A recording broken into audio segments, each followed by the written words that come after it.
What's your story? Whether you're a client or an independent financial advisor, we know you face many important decisions that can affect your and your clients' long-term financial success. Welcome to the WIN Podcast, What's Important Now with Shohei Heimensen, accredited investment fiduciary and president of Heimensen Wealth Advisors. In this podcast, Shohei helps you identify your goals and objectives through financial education and comprehensive planning, while inspiring you to make better behavioral decisions in your personal finance. With a twist on pop culture and current events, join us as we explore growth and protection strategies for individuals, advisors, and their businesses. Come and discover what's important to you now.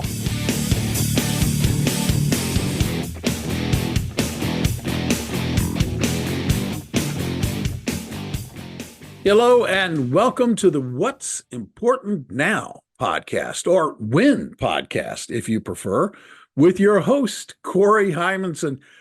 Shohei, good to be with you. We're coming up on the start of a baseball season yet again, and there's some interesting things going on this year that people have been talking about, and it's kind of interesting. How you doing? Not bad. Can you believe this is episode 52? We've done 2 years of this stuff. I know. It's like a half a century. Well, no, a half century. But, that's great. Congratulations. Well, thank you. Yeah, what the heck? We'll keep her going, right? Yeah, this is fun. I want to do this for a long time. Absolutely. and like you said, we're, every year it seems like they start Major League Baseball a little earlier. But yeah, we're a couple weeks in after opening day, and yeah, everybody's still got the fever that their team's not mathematically eliminated yet. So thought we'd try and go down the baseball path. I know. I'm not a big baseball fan, but one of the things I do appreciate about baseball, it has way too many games to be played for anybody to decide a month in, oh God, they're totally out of it. Yeah, like NFL, yeah, you start losing about 6 games and then you're in trouble. Baseball, hell, that's just a tough week. It's just like a bad week. Corey's arm will get better. That'll be okay. There you go. So I brought in the statistical guy from our office here today. Zed Heimensen is with us. Yep, happy to be back again. Talk some baseball with you guys. That's great. Zed. Good to have you on. Yeah, so me, we got to throw in kind of a catchy title. I guess I've already kind of let the cat out of the bag, but this one's titled "There Are Two I's in Team." The old saying, "No I." It just makes me think you need a spelling lesson. I totally blew by one eye, and we're going with 2. You know what I'm saying? So, what do you mean? What do you mean?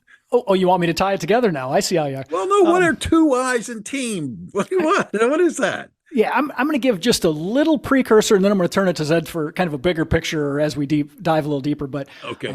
Off-season, kind of the big headline was Shohei Ohtani, the player that jumped teams. He was an Angel. Now he signed with the Dodgers. And he has 2 I's in his name, by the way. Correct. There you go. There we go. We got a winner already. Corey, boom. So we're gonna talk about his contract, but Zed's gonna give us a little background on Major League Baseball, I think, first. Not a history lesson, but just a little background that actually makes sense to what we're talking about. Oh, cool. Go, Zed. Yeah, so obviously the main headline from the offseason was Shohei Ohtani signing that 10-year, $700 million mega deal with the Los Angeles Dodgers. So, kind of raises a lot of eyebrows if you're more of an NFL or an NBA fan or even NHL. All 3 of those leagues have salary caps where teams are only allowed to spend up to a certain limit each year for their payroll. The MLB works a little bit differently where they don't actually have a salary cap. So essentially each team can kind of pick and choose how much money they want to spend on their roster. And a lot of that comes down to the money that they earn on TV deals and media rights and just kind of where they're based. So obviously your Los Angeles and New York teams are going to have higher payrolls than maybe the Cleveland Guardians or the Oakland A's. It's kind of a crapshoot between teams based on what their salary looks like. So that kind of raised a lot of eyebrows when the Dodgers are signing players for $700 million over the course of 10 years. You mean not every team can afford that kind of money? I'm just cracking myself up over here because as he said Cleveland, I wanted to say Indians, the former mascot, and there are 2 I's in Indian. No. Ooh, jeez. There we go. Sorry. I'll go for a walk now. I did flinch when he said Guardian, and then I realized, oh no, that's right. That's right. The Guardians now. We were calling out the edit team already. Yeah. Oh man. Yeah, no. So, I mean, the initial headline, 10 years, $700 million for Shohei Ohtani. And obviously the reason that contract is like that, if you don't watch a lot of baseball, he's a really good pitcher, and he also hits 30 to 40 home runs every year. So he's kind of a unicorn in the sport. And it's just very difficult to find either one of those players, let alone both combined in one player, if that makes sense. So essentially the headline there is, wow, that's a lot of money. And then a couple weeks later, it came out that he's actually going to be deferring essentially the entire contract until after the initial term is done.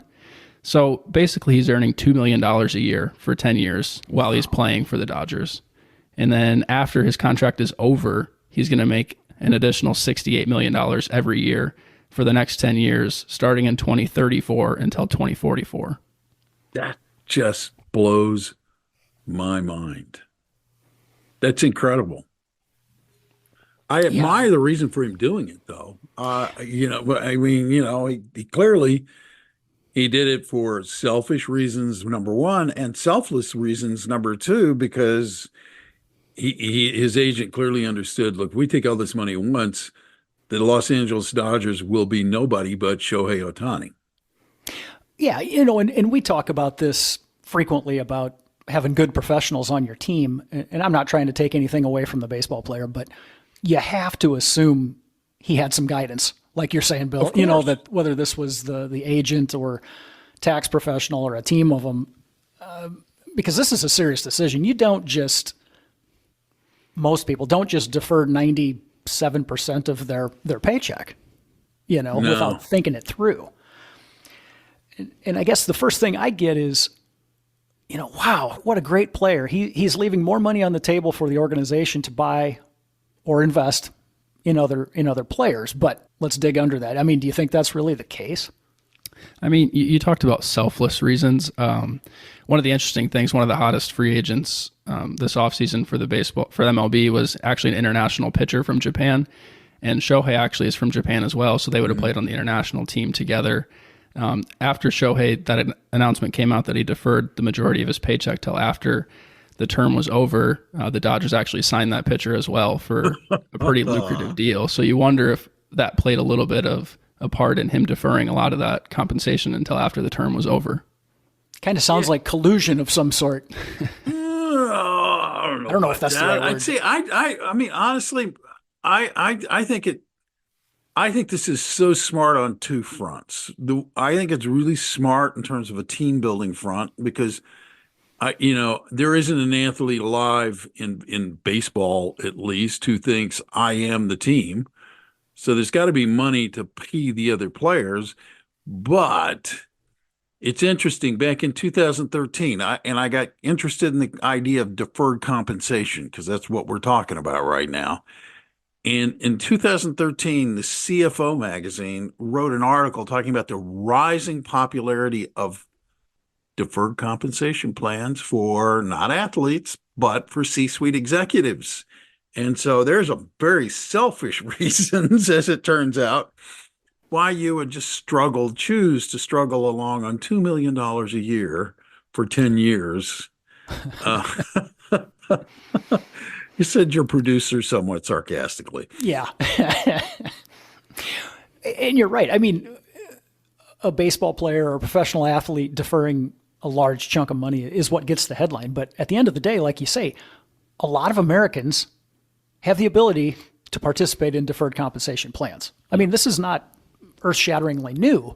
It's maybe a little deeper into the pool conversation or topic than a lot of people face if you're an hourly wage employee. But yeah, executives, and there's some downside to all this too. We'll get into that too. But the key takeaway for anybody is that if you want to defer compensation to the future, you got to have enough other money or income to still pay your bills. I mean, you can't just defer 100% of stuff.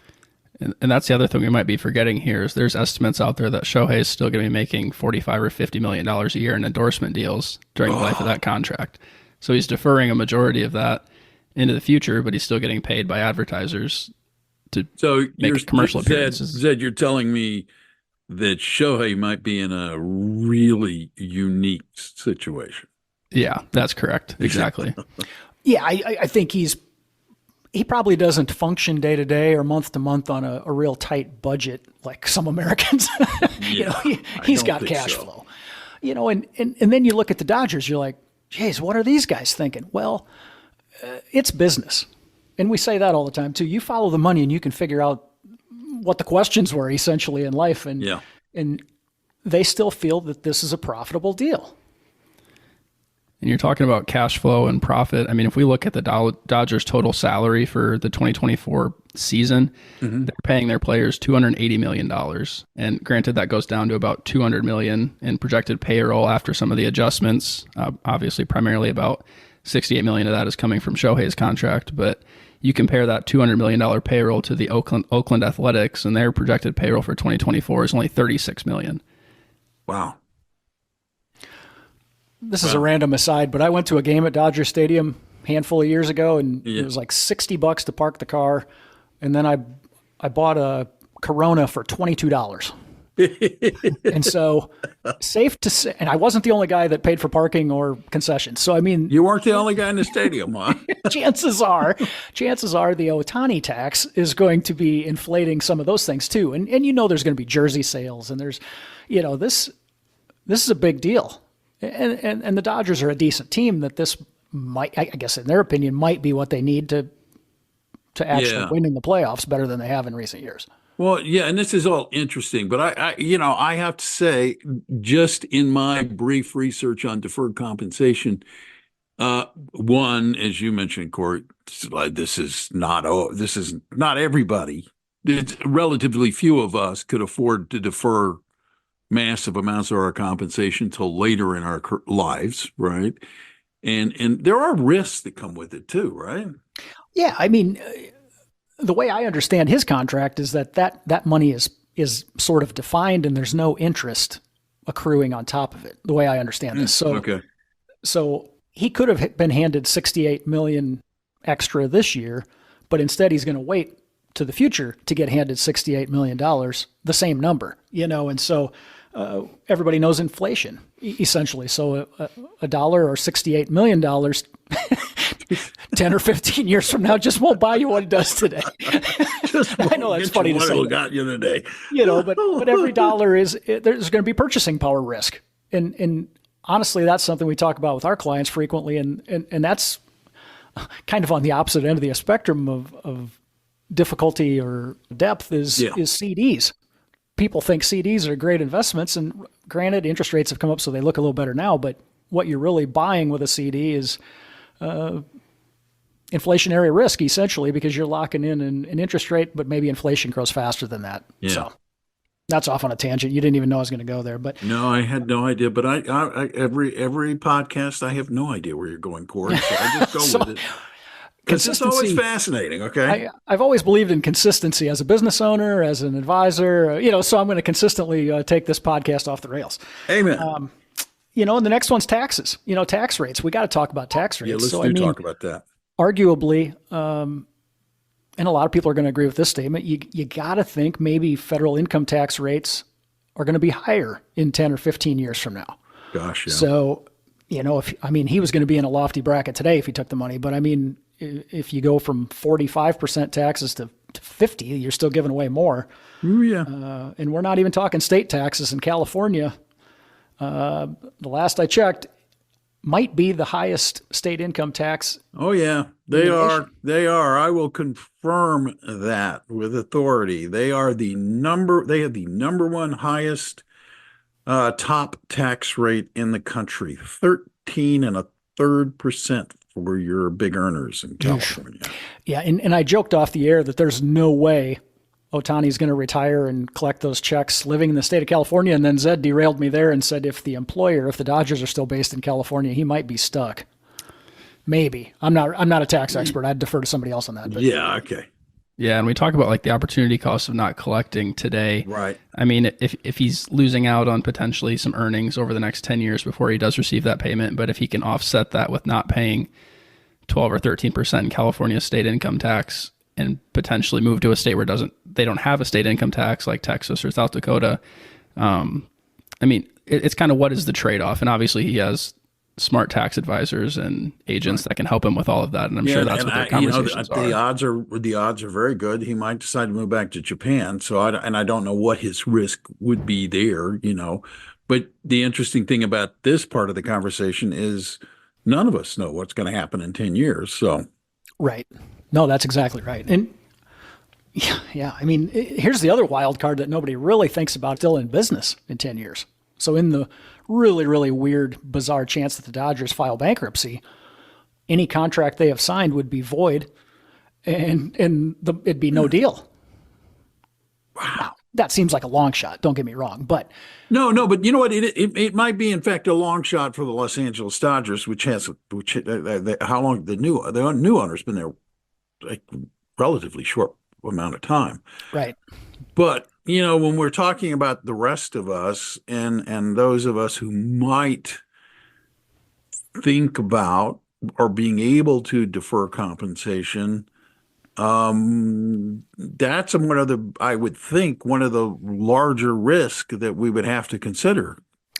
Yeah, and this comes to my mind. Silicon Valley in California, a lot of these technology company startups, they're famous for either deferred comp or especially stock options. So maybe you don't get paid much salary, but you get all these stock options for a future huge payday. And yeah, it might work for the Google or the Apple of the list, but there's a lot of them that fail, And so if that happens, you might have busted your tail for a few years and the startup just didn't work. Or the internet bubble from 23 years ago happens and,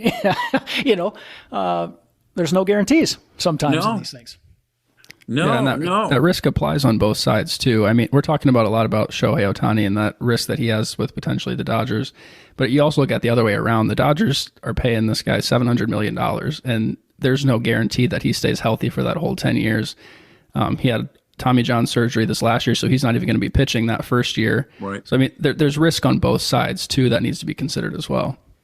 No, that's a good point. And I guess we should say too, this isn't the first time this has happened.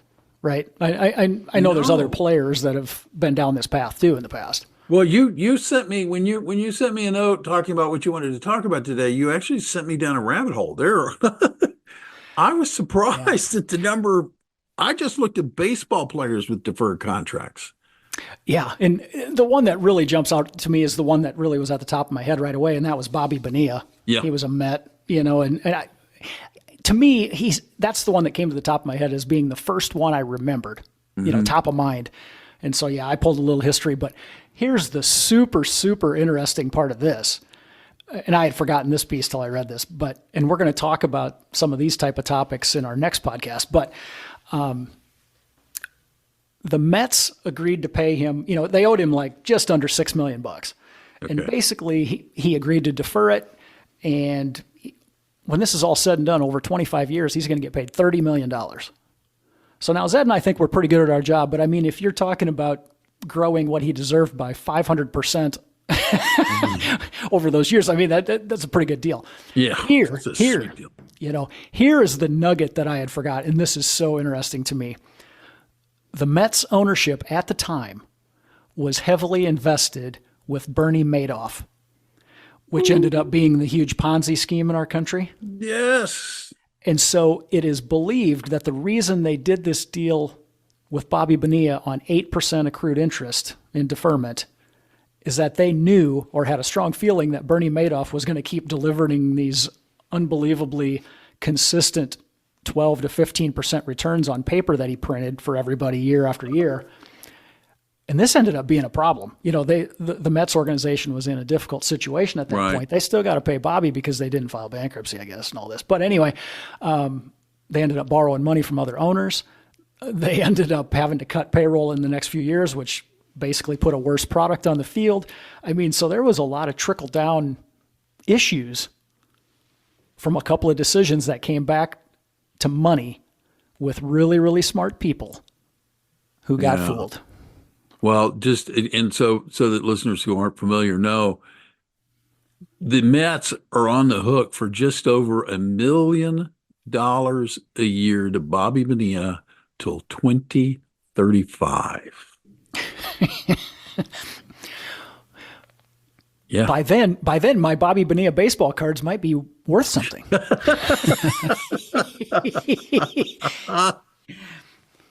That's incredible. Yeah.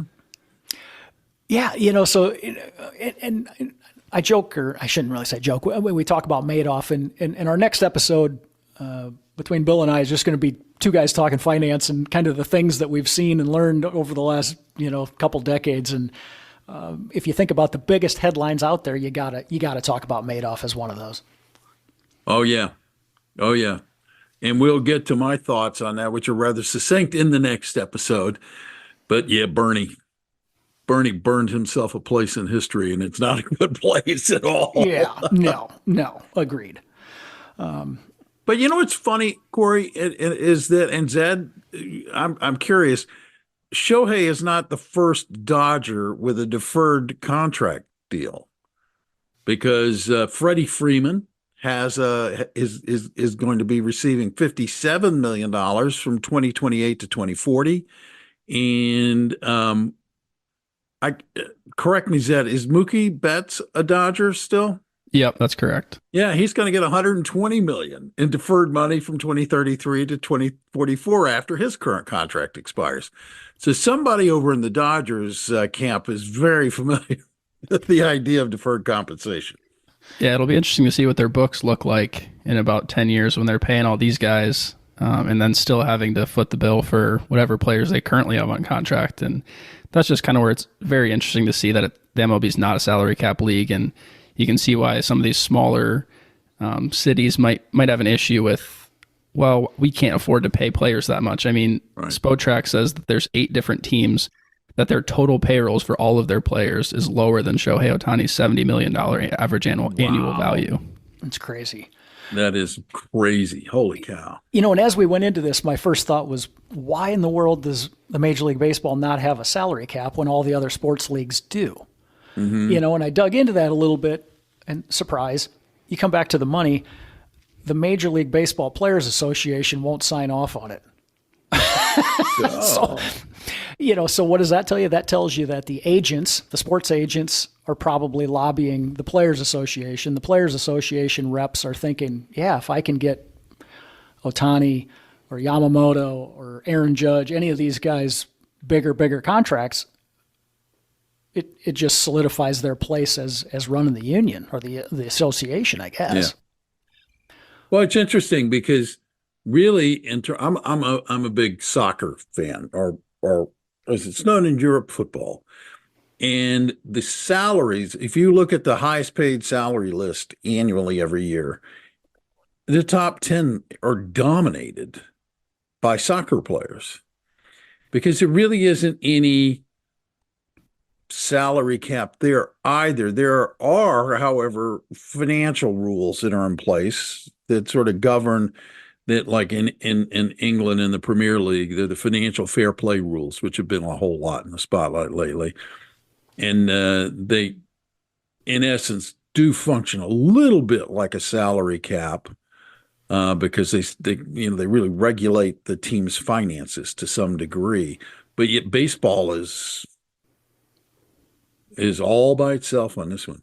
I mean, they have a luxury tax, don't they, Zed, or something? Yeah, the NBA has luxury tax, and then in the NFL, you can kind of add void years onto contracts where you're realizing the salary and a signing bonus, and then essentially prorating the salary over years after the player's gone. So, I mean, there's a lot of ways around it, but when you're talking about European football or even golf with some of that live stuff, there's a lot of money coming from Saudi Arabia too that is just ridiculous dollar amounts, and obviously there's no salary cap for professional golf if you're going to play overseas, or European football, whatever it is. And it's just the dollar amounts are continuing to grow and grow, and it's astronomical. They're blinding. At some point, Zed, they got to, I don't know. Maybe this is just me being old, but at some point, don't you think, Zed, the salaries have got to sort of calm down a little bit here. You would think, but but I don't know. I mean, the valuation of these teams is unbelievable too. Like there you go. I was going to throw out the Redskins name. The Commanders there you go. In the NFL, didn't they sell for like $5 or $6 billion? Yeah, and I think the Cowboys are valued at $8 or $9 billion on their own. Yeah, so you think of the Dodgers, as long as they can print money in these deferred comp deals, maybe they're just banking on the valuation of the organization going up, and they might peddle this thing before they ever write any big checks to Ohtani. I have no idea. Yeah, no, I don't know either. How does that relate to the rest of us? I was just going to say that. Yeah, tying this back to the everyday consumer. Financial envy going on. I think you tie it back to the average Jane or Joe and just say you make good decisions on cash flow. And that's exactly what some of these deferred comp deals have done for these players. Right. If you're punching a clock or working at a factory, I mean, you might have a 401k plan at work. You're deferring income that way too. You know what I mean? It's a different definition of deferred compensation, but you're putting money in your own bucket that you can get at later. And that's essentially what deferred is. Yep. And that's the easiest one-to-one tie-in is if you have a 401k or a simple IRA through your employer, just deferring a portion of your paycheck and then also getting that added incentive. I mean, when we're talking about this deferred compensation for these athletes, they're just deferring their payments till potentially that term is over. If you're participating in your employer's group retirement plan, if you put in 3%, they might match that for you. So there's an incentive to deferring a portion of your paycheck, and then you can touch that money later, obviously, once you do retire.